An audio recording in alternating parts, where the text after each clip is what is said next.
Hi guys, welcome back or welcome to DreamWorks Switch to Life, and in today's video we're going to be reviewing How to Train Your Dragon Homecoming. And the reason that we're doing this is because today marks the 5-year anniversary since the special was originally released. It is a Christmas special, but also a really nice send-off to the franchise, as it's kind of a post-epilogue or pre-epilogue, because the third movie already had an epilogue. It's confusing. But essentially, this short film takes place 10 years after How to Train Your Dragon: The Hidden World, but a couple of months before the epilogue, where Hiccup travels to the Hidden World to reunite with Toothless at the end of the third film. Now, let's talk about the animation. I definitely enjoyed the animation because, well, it's made by the same people who made the film. It's made using Moonray rendering, which is really awesome. I also really enjoyed all of the character models that they used, especially when it came to Hiccup and his grown-up persona. I love him with a beard. It's really awesome.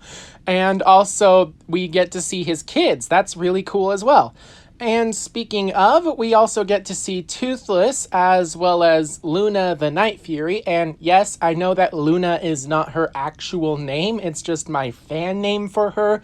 Speaking of, what's yours? Comment down below. And we also get to see Toothless's kids, the Nightlights, Dart, Rough Runner, and Pouncer. Okay, why do we know the names of the Nightlights even though we don't know the names of the Light Fury? I mean, they never actually say them in the special, we just know them thanks to behind the scenes memes, but still, I'm glad that we do know the names of the Nightlights. Then there's the voice acting for this film. I love the voice acting. I mean, we got a lot of characters from the films to come back to play their roles. We got Hiccup, Astrid, Fishlegs. Those guys are kind of consistent in playing their roles in both movies and TV shows. And then we also ended up getting Gobber and Stoic the Vast. Yeah, Gerard Butler reprised his role as Stoic the Vast in this short film, even though Stoic didn't actually appear. It was just a really cool scene where Fishlegs talked like Stoic. If I don't return... And we also ended up getting returning characters like Roughnut, even though she didn't really have a voice. I'm pretty sure she was just archive recording. But then also Snotlout, he was actually played by his TV show actor, which, if you ask me, is way better than having Jonah Hill come back to play him. My one complaint is Toughnut, because Toughnut has always been played by TJ Miller up until the release of The Hidden World.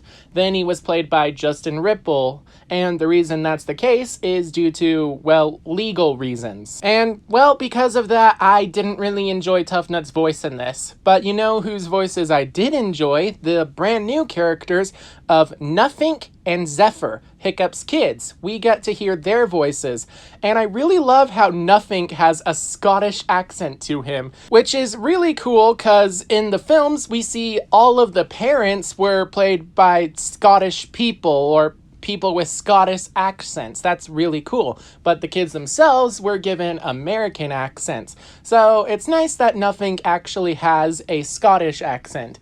Zephyr has an American accent, but she still sounds really cool. And then there's the music. I really enjoyed the music for this short film. And also, did you know that there was actually a companion short film to this called Snoggletog Log? Which is basically just one of those Yule log things where there's music in the background, you're looking at a fireplace, and occasionally there's interruptions from a character from the films, which is really cool. And, well, honestly, the music for both this short film and Homecoming was actually really good. I highly recommend that you go check out Snoggletog Log on Hulu or right down below in the description on YouTube so that you can listen to some really nice chill Christmas music with Viking instruments. And of course there's also the music in the short film, which does give a bit of a Christmas feel, but overall it was just really cool. And now, let's talk about the story. The story itself was really awesome and a great send-off to the How to Train Your Dragon franchise. Essentially, 10 years after dragons have said goodbye, Hiccup realizes that his kids have grown up to fear dragons, which is really bad. Tell me this. Are they giant? Well, yeah. Claws? That'd be yes. What happened to your leg? No. Razor sharp teeth? Breathe fire? I suppose so. So Zephyr fears dragons because she worries that they'll claw and rip everything to shreds. They're monsters, unlike Nothing, who's just going along for the ride. Nothing? Do you want to be dessert for a dragon? Methinks I don't. Let's kill the dragons! Hiccup, of course, is worried, but he realizes that the only reason that his kids fear dragons is because they don't understand them. And obviously they can't bring them dragons because dragons have disappeared to the hidden world. So the best that he can do is show them off in a Christmas pageant, or I guess a snoggletog pageant. So he goes over to Gobber to get the script for the snoggletog pageant. Vikings will forever swim in rivers of your blood.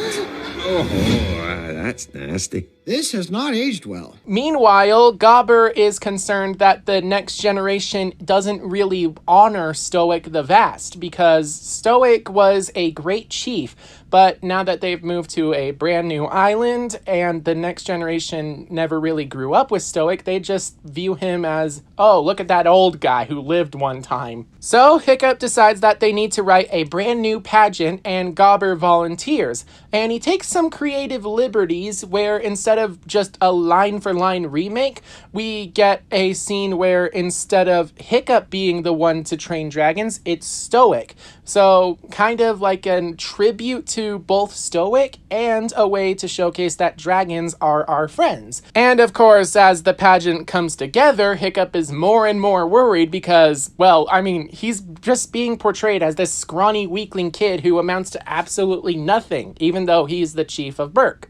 Except for the fact that he's also busy working on a toothless costume. We should use this for the pageant. Well, yeah, that's... Gee, I never would have thought of that. And as all of this is coming together, we realize that Toothless is also trying to teach his kids about humans, which is really hard because humans don't really exist in the hidden world. And he tries to teach them about Hiccup, which obviously the Light Fury is very mad with, because at this point, Toothless has spent more time in the hidden world with Luna than he has on the surface with Hiccup. And that's kind of bad because the way that Toothless is going on about Hiccup, it's like he's trying to talk about the best years of his life. And obviously Luna's a little jealous about that. But anyway, because of this, one night, the Night Lights decide to sneak out of the hidden world so that they can go and see humans for themselves. They end up traveling to Newburgh, so luckily they get to a friendly island, and while sneaking around and keeping their distance, they watch as Hiccup and the rest of the humans put on the pageant, and eventually they are discovered by their parents when they sneak out. And that is when the pageant is thrown together, and the dragons watch from a distance, while the humans watch as the pageant goes up in flames of disaster. The flames of disaster! It even results in Hiccup falling off of a cliff, and when he does, Toothless jumps in and flies down to rescue him. And I really like that Hiccup would never even know that Toothless was ever there watching the pageant, or that he was saved because of Toothless. But in the end, when it's Hiccup's turn to go on stage, Toothless actually goes on stage, which makes it so that it looks like the costume is actually a real dragon. And eventually, Gobber, playing the role of Stoic, manages to tame this feral beast. And because of Toothless, the pageant is saved. Everything goes off without a problem. And then Zephyr goes backstage to congratulate her father, but it's revealed that she actually does interact with Toothless and realizes it's him. And when she tries to kill him, she realizes that this monster isn't actually a monster. He's a kind, soulful dragon, and then he disappears. And so Zephyr learns that dragons aren't actually monsters that should be feared. They are creatures that should be respected and loved. And that's really cool. So despite all of the problems with the pageant, it actually solved the big problems. People are now respecting Stoic the Vast and way more important, people are viewing dragons as creatures that should be revered. So Hiccup and his family return home to their house, and when they do, they see that there's a tradition where Hiccup makes Toothless's favorite dish and leaves it in front of the fireplace.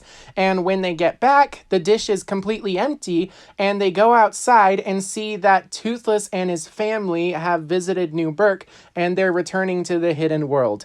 And that leads to the epilogue where Hiccup and his family decide to visit the hidden world. And that's really cool. It's great that we get to see Hiccup, Toothless, and their kids getting along. That's really nice. And then, yeah, that's where the short film ends. Overall, it was a great send-off to the franchise. A final farewell, if you will. That is before all of these spin-offs take over. And now we've reached the end of the review. Overall, it was a really great short film that served as a great send-off, and while it is technically a snoggletog or Christmas special, it doesn't really feel like it. It just feels like a final farewell to the franchise, which is great because now we're getting the live-action remake, and personally, I'm a little bit worried and excited about it.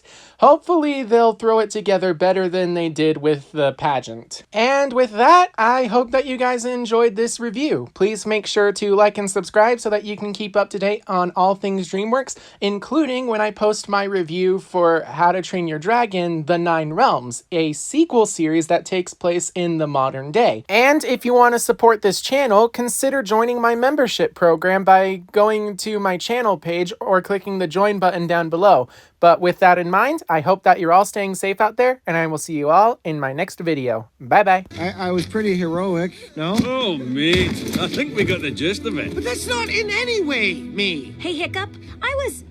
Oh. Are you serious?